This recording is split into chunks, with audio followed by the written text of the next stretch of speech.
Nomor 9 tentang gerak harmonik sederhana atau disingkat GHS.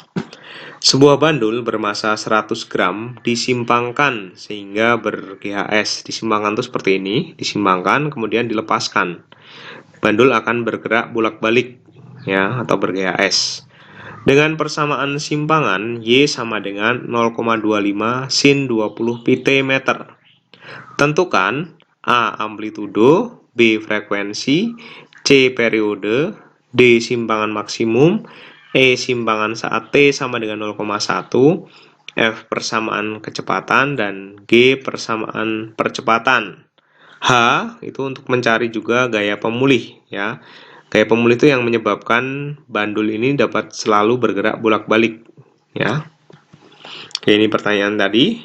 A itu amplitudo, B frekuensi, C periode, D simpangan maksimum atau Y max, E simpangan saat T sama dengan 0,1 second, F itu persamaan kecepatan, G persamaan percepatan, dan H gaya pemulih.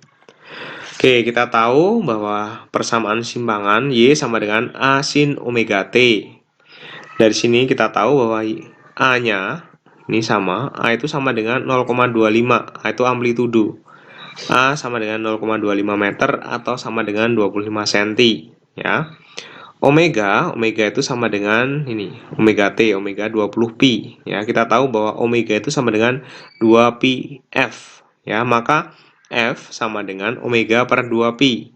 Omega tadi 20 pi dibagi dengan 2 pi. Pi-nya bisa dicoret, 20 bagi 2, 10 Hz ya. Frekuensi satuannya Hz. Jadi F sama dengan 10 Hz.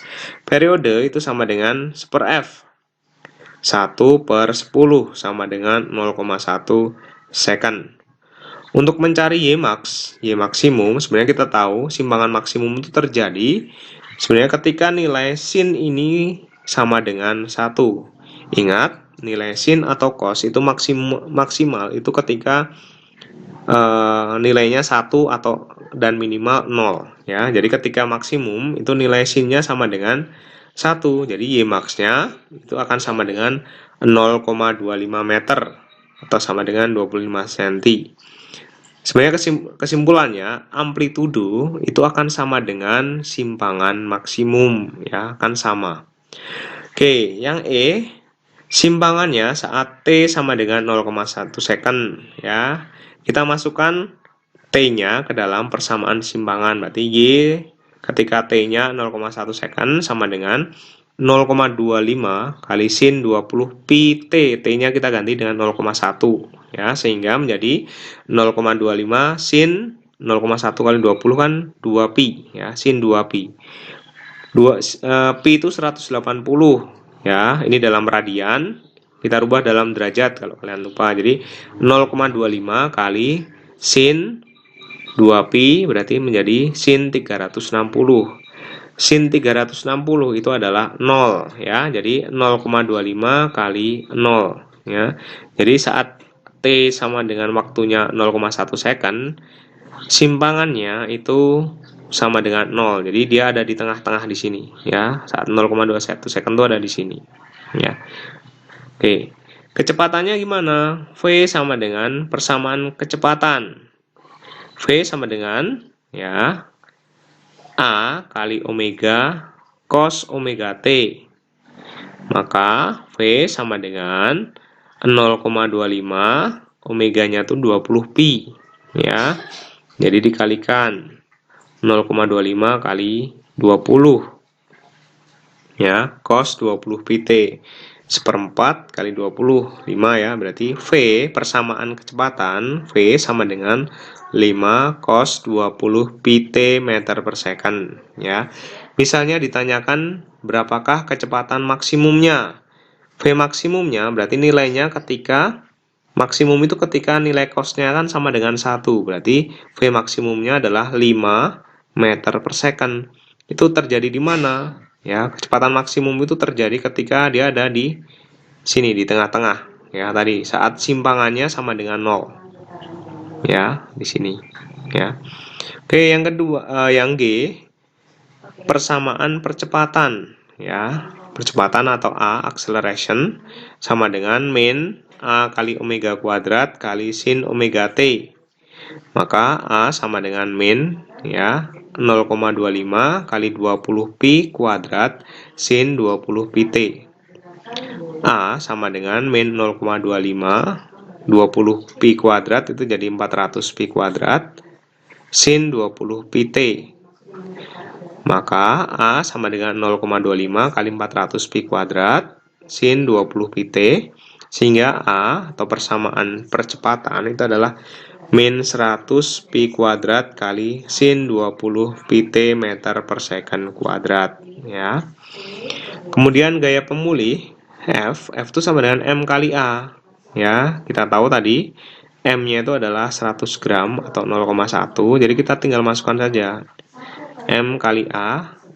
A itu dapat dari persamaan percepatan di sini, jadi 0,1 kali min 100 pi kuadrat kali sin 20 pi T. Maka persamaan gaya pemulih F sama dengan min 10 pi kuadrat kali sin 20 pi T Newton. Kenapa minus ya? Gaya pemulih itu bekerjanya berlawanan. Jadi ketika bendanya bergerak ke sana, gaya pemulihnya sudah ke sini ya. Jadi menyebabkan benda itu selalu bergerak bolak-balik ya. Jadi ketika bendanya bergerak ke sana, gaya pemulihnya ke kanan, gaya pemulihnya ke kiri ya, dan seterusnya, sehingga menyebabkan benda selalu bergerak bolak-balik. Contoh yang terakhir, gerak harmonik sederhana. Sebuah pegas digantung vertikal, kemudian ujung bawahnya diberi beban 5 kg, sehingga panjangnya bertambah 10 cm. Kemudian beban ditarik ke bawah dan dilepaskan sehingga ber-GHS. Tentukan periode dan frekuensi getaran pegas. Jadi pegas diberi beban sehingga bertambah panjang 10 cm. Ya, diketahui massa bebannya adalah 5 kg. Y atau pertambahan panjangnya, kalau pegasnya vertikal seperti ini, maka kita bisa pertambahan panjangnya bisa ditulis dengan Y. Tapi kalau horizontal, kita bisa beri dengan X ya. Jadi Y-nya sama dengan 10 cm atau bertambah panjang 1/10 meter. G sama dengan 10 meter per second. Ditanyakan periode T dan frekuensi F. Oke, yang pertama kita mencari dulu konstanta pegas. F sama dengan Kx atau Ky ya. Maka K sama dengan F per Y, di mana F ini adalah gaya berat. Jadi M kali G per Y ya. Masanya 5 kg, G-nya 10. Jadi K sama dengan 50 per Y-nya tadi 1/10 ya, 1/10 atau sama dengan 50 kali 10 per 1, sehingga konstanta pegas itu sama dengan 500 Newton per meter. Setelah kita mencari konstanta pegas tadi, kemudian kan pegas tadi ditarik ke bawah sehingga ber-GHS ya. Nah, ini peristiwanya seperti ini, bergerak naik turun secara periodik. Maka kita bisa mencari periodenya. Ingat, ini untuk pegas mencari periode T itu sama dengan 2pi akar M per K. M itu adalah massa beban dan K itu adalah konstanta pegas. Kita masukkan angkanya. T sama dengan 2pi akar M-nya tadi 5 kg, 5 per K-nya kita udah hitung 500. Nah, coret-coret berarti menjadi T sama dengan 2pi akar 1/100 ya. Akar 1/100 adalah 1/10. Jadi T sama dengan 2pi kali 1/10 atau sama dengan pi per 5 second. Ketika kita bisa mencari periodenya ya, T itu sama dengan pi per 5 second, maka frekuensinya bisa dicari. Frekuensi sama dengan 1/T atau sama dengan 5 per pi Hertz ya. Ingat juga untuk kalau ini berlaku untuk pegas, rumus ini kalau untuk periode pada bandul ini ya, T sama dengan 2pi akar L per G, di mana L itu adalah panjang tali ya, tali bandul, dan G itu adalah gravitasi.